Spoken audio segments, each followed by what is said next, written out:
Hola, bona vesprada. L'atenció internacional continua centrada en el segrest de l'avió nord-americà per part d'un grup xiïta.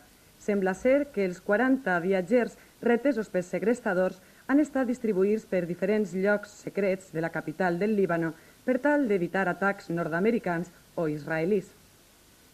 Passem a la informació nacional.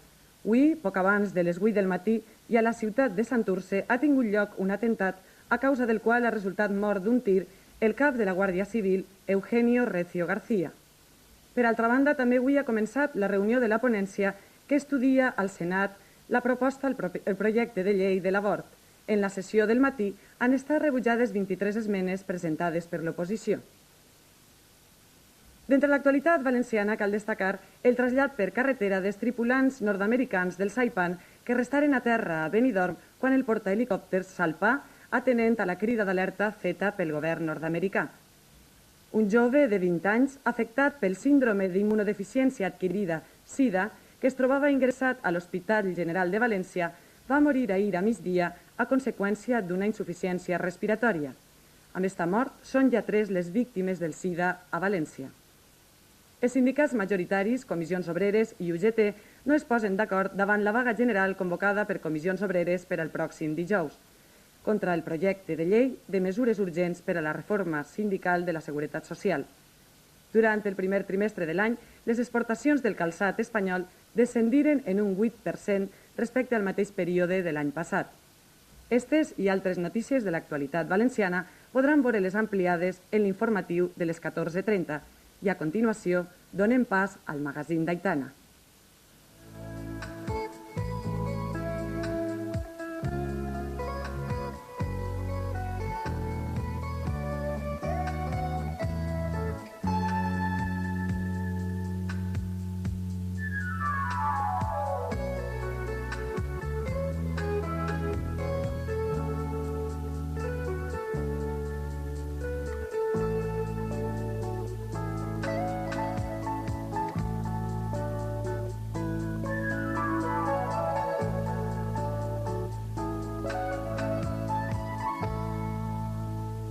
Hola, buenas tardes y bienvenidos a nuestra habitual cita a las 2 que ya comienza.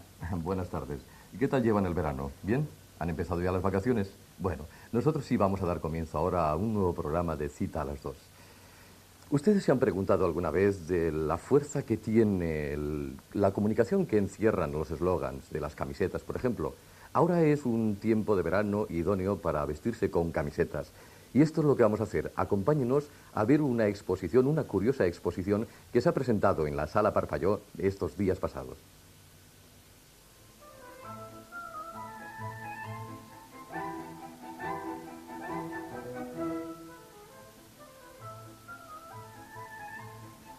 Los eslogans se han convertido a menudo en pancartas de su función como medio de autopublicidad, aunque todavía no se haya definido claramente o muchos se resistan a creerlo como una pieza indumentaria y medio eficaz para la comunicación de masas.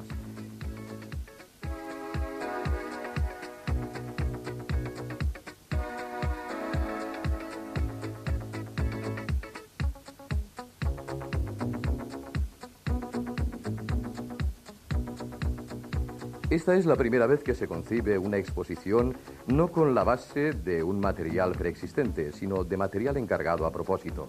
Se trata de una nueva dimensión artística que ha logrado a través de esta variedad de enfoques y de estilos una clase de información bastante unificada y en la que participan dando luminosidad con sus pinceladas alrededor de 50 artistas.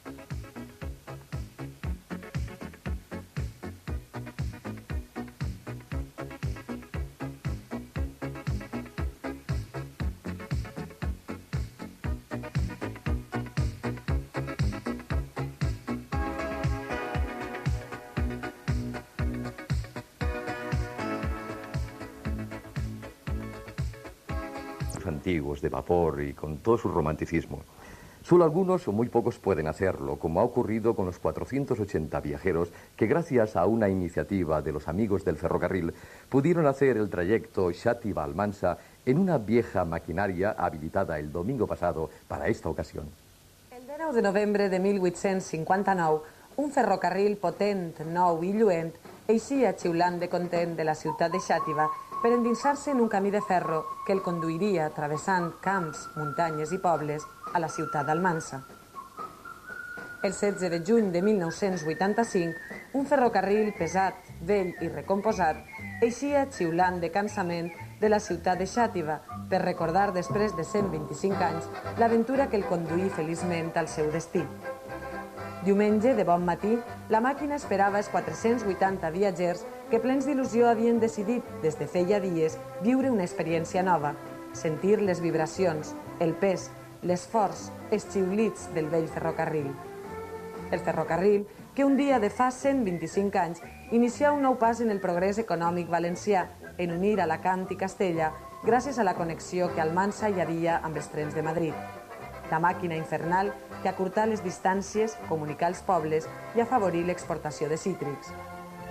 I el ferrocarril inicia una marxa lenta però decidida diumenge, conduïda per entusiastes maquinistes des d'altres temps que donaren el senyal d'eixida de la històrica ciutat de Xàtiva i feren una cordial visita als pobles del trajecte: Alcúdia, Canals, Montesa, Vallada, Moixent, la Font de la Figuera, l'Enzina i, finalment, Almansa, on també és possible respirar l'alè centenari de la història i on finalitzava la primera part de la renovada aventura pels camins de ferro.